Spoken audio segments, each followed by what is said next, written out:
Well, you can trust Kemi Badenoch to be an endless source for content, quite frankly, because she's come out and said something quite actually shocking.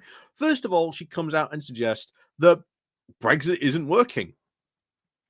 Have we finally maybe turned the corner on the Tory party's love for Brexit? No, of course not. It is not working because insert hundreds of thousands of reasons we have heard before by every single Tory Brexiteer. And I have predicted this before. I think this is going to happen sooner or later, that eventually there is going to be a massive reckoning in the Tory party because of Brexit. And it will once again in the party become a big point of contention. Mostly because every single British business hates Brexit with an absolute passion. It did not make any sense to them. It has made trading with our largest trade partner next to impossible. You've done next to nothing with these deals. Wait until we get the first ruling from, the Pacific Partnership deal, which then forces us maybe to lower our standards, maybe on something like, I don't know, farming or, animal welfare. Gee, that's going to go over well, isn't it?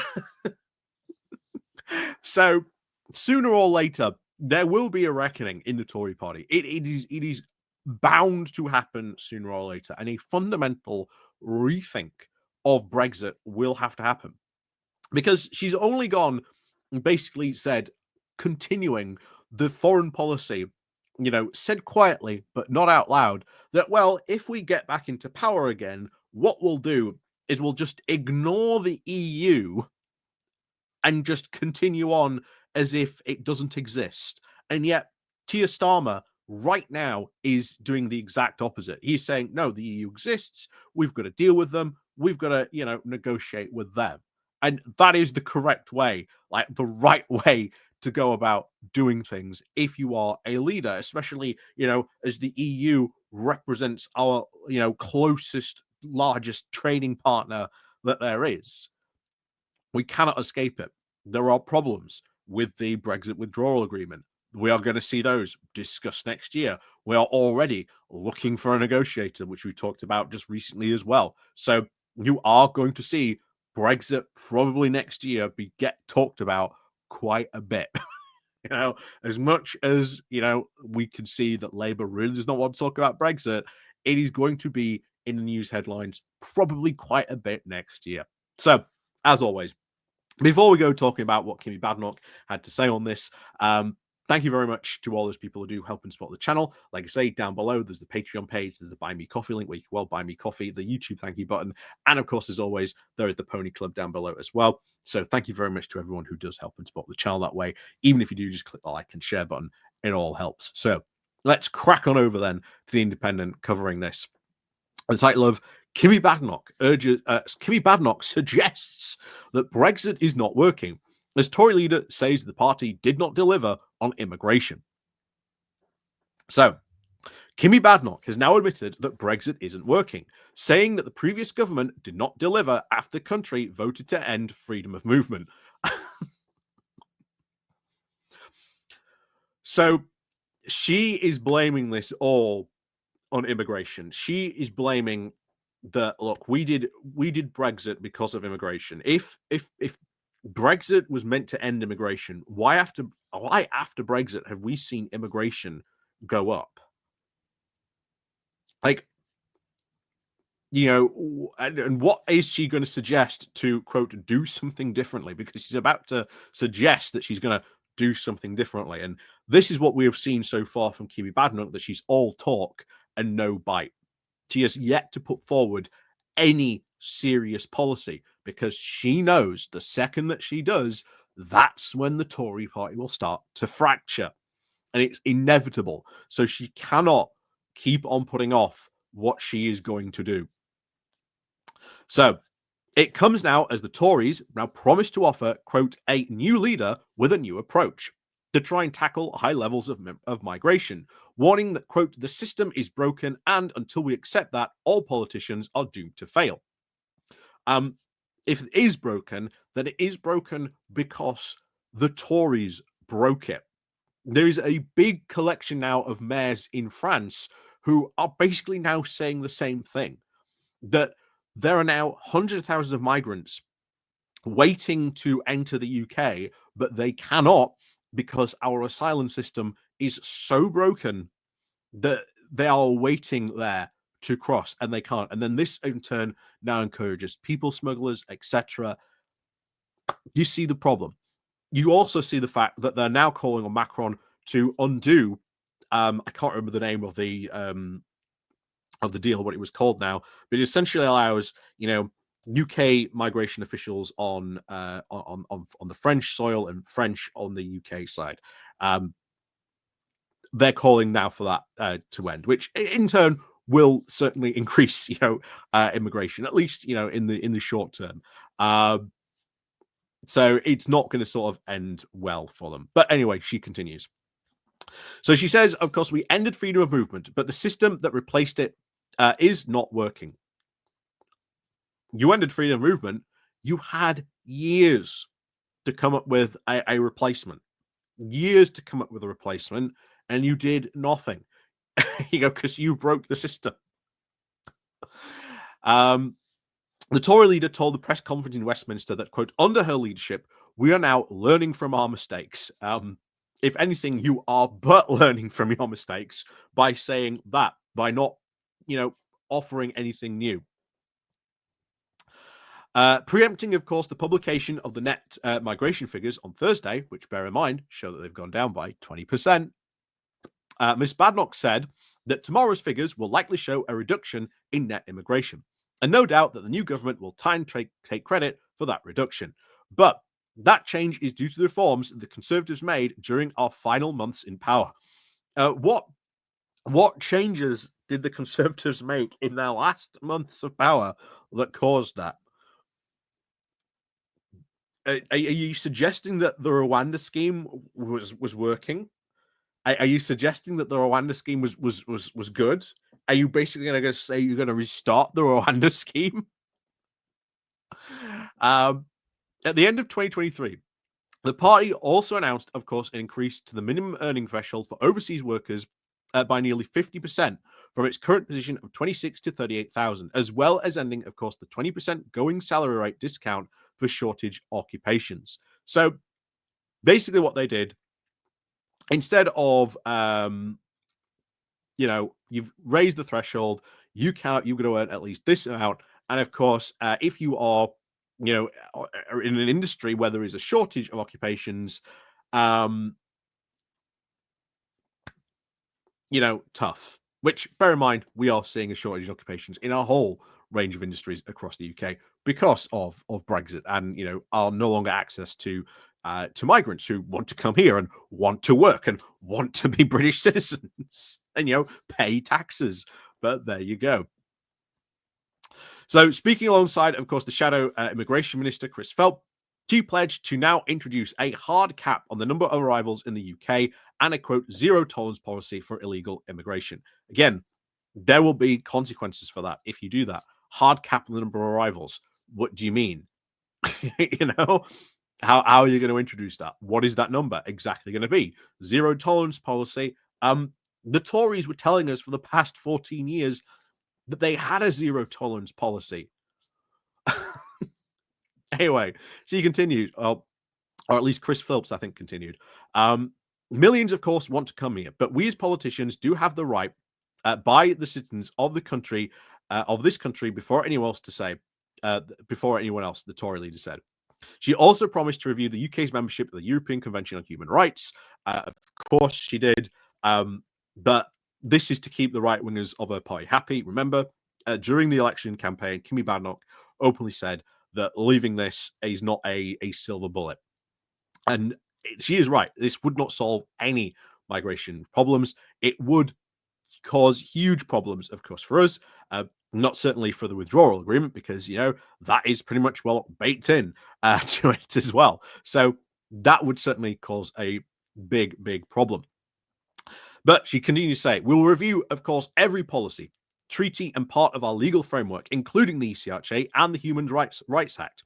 And of course, in designing our own detailed policies, we will now put forward following elements now at its core: a strict numerical cap with visas only for those who will make a substantial and clear overall contributions, he said. Congratulations. If you want to do something with the Human Rights Act, which bear in mind, the Tories hate the Human Rights Act. This is what they call a piece of Blairite legislation that they have hated for years. But when they've been in, never touched it with a barge pole, because they know that if they got rid of it, undid the Human Rights Act or anything like that, that would open a massive can of worms, that they do not want to have to deal with, because they know that all Labour has to come back with is, we'll implement the Human Rights Act, because, this has been all the consequences of what this has done. Because they got rid of this, this is what this has meant. So, the Tory leader called now for a, quote, reconsidered approach to citizenship. Again, what does that mean? A reconsidered approach to citizenship? Saying that British passports should be a privilege to be earned, not an automatic right. What even does that mean? Earned, not an automatic right. So, but if you are born here, do you then have to earn the right to your passport to be able to leave? I don't know. The Home Secretary, of course, then accused Labour.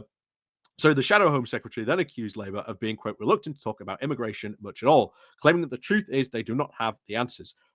The truth is, immigration, not that very big an issue.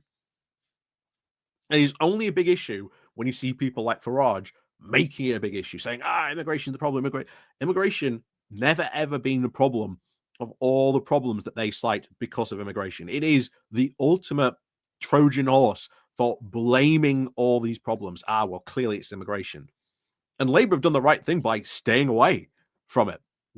This is actually how a grown-up government does things. It goes, right, we are having problems in the NHS, in these areas, They ain't blaming on immigration.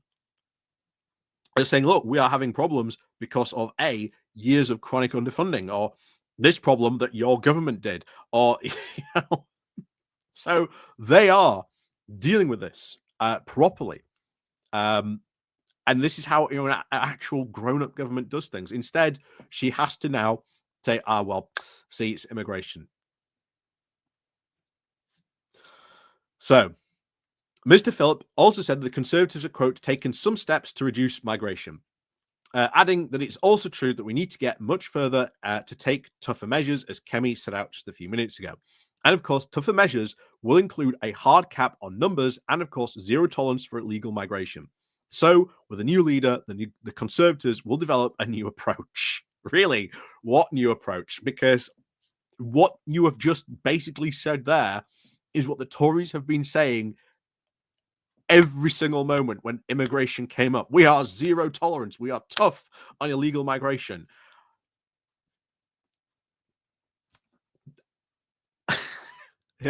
It's the same music, and they have learned absolutely nothing.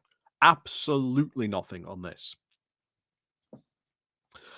Labour, of course, scrapped the Tory party's Rwanda plan in their first week in office after previous governments failed to get even a single flight off a runway. The scheme, which cost over £700 million in total, was then bound up in legal challenges and opposition from MPs and peers, now becoming a symbol of the party's failed attempts to actually tackle rising immigration. When asked why the Conservative Party should, of course, be trusted again, Badenoch said, to earn back trust, you need to acknowledge where you got things wrong. And, of course, we are acknowledging today that while we may have, quote, tried, we did not deliver. So, again, why did they actually trust you on these things again? If you did not deliver the first time, bear in mind you had years, over a decade in power, why should then people trust you to deliver again? Anyway, she continued to say, we bought in, of course, a points-based immigration system, and I personally thought that was the only going to allow skilled migrants, and instead it allowed a lot of people at low incomes and, of course, with dependents. So we are now going to change that. but we want people to know that we recognize their frustration. And of course, in many cases, certainly in mine, we share it. Yeah.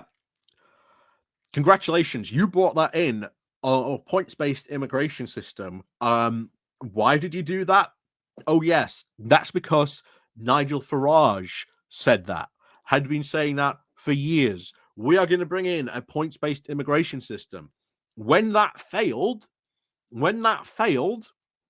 um, Farage has since changed his tune on that, and he's now saying something completely different about now what they have to do. It's all about deportations now. Why? Because he's a popularist. Kemi Badenoch is like 10 years behind of where Nigel Farage currently is, which also does show you the direction of travel that they are going in. By the way, it's, I think, a very clear indication of where they are going now as a Tory party. Anyway, Angela Eagle, of course, the Minister for Border Security and Asylum, said that it is, of course, welcome the Tories actually finally accept that immigration spiraled out of control on their watch, but Kemi Badenoch offers no new ideas or even alternatives to a party's failed policies of the past. Again, very true. She also said the Conservatives wasted hundreds of millions of pounds in taxpayers' cash on the Rwanda gimmick. It is very clear that they would just do it all over again. The Tories have learned nothing.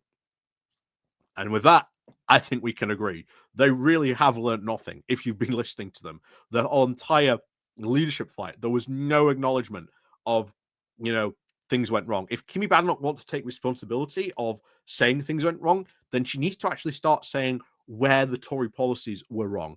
But until she actually says that, she hasn't really taken any responsibility of any Tory wrongdoing. But anyway, Eagle continued to say Labour is currently trying to fix the foundations and trying to get a grip on the Tories' immigration chaos. Our new Border Security Command is, of course, working with our European partners to now smash the criminal gang networks driving small boat crossings, and we are now ramping up the removal of people with no right to be in the UK. So here you have Kemi Badenoch floundering. There was no policy there.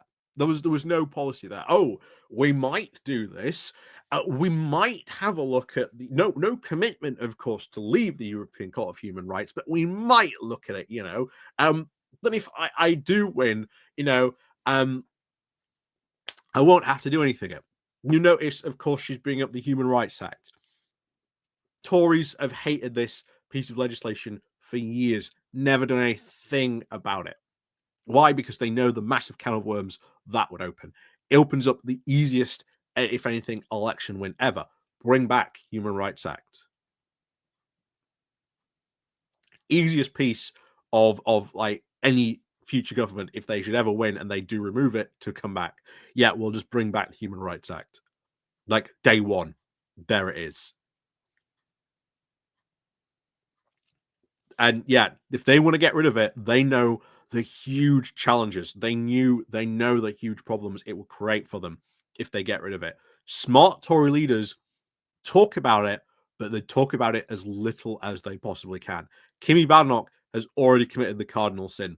She's already signaling which way the Tory party is going to go. They are going to go in a very hard right direction. And guess what she's going to become? She's going to become a cheap knockoff version of Nigel Farage. And here's the thing, Kemi, you should have learned this. Every single Tory leader should learn this sooner or later. You cannot be a replacement to Nigel Farage. People who vote for Nigel Farage are going to vote for Nigel Farage. They're not going to vote for a knockoff version. And even more importantly as well, you are seeing, if you look in the polls, people who have gone from Tory to Reform, more and more, they are not going back. So once again, the split on the right is looking like it is becoming more and more permanent, which is going to signal huge problems for her down the line. So what will happen in the future, I don't know, but I don't think Kemi Badenoch will make it to the next general election, quite frankly. I do not think she will last. So as always, thank you very much for watching. Let me know what you think down below in the comments. And of course, we'll see you all next time.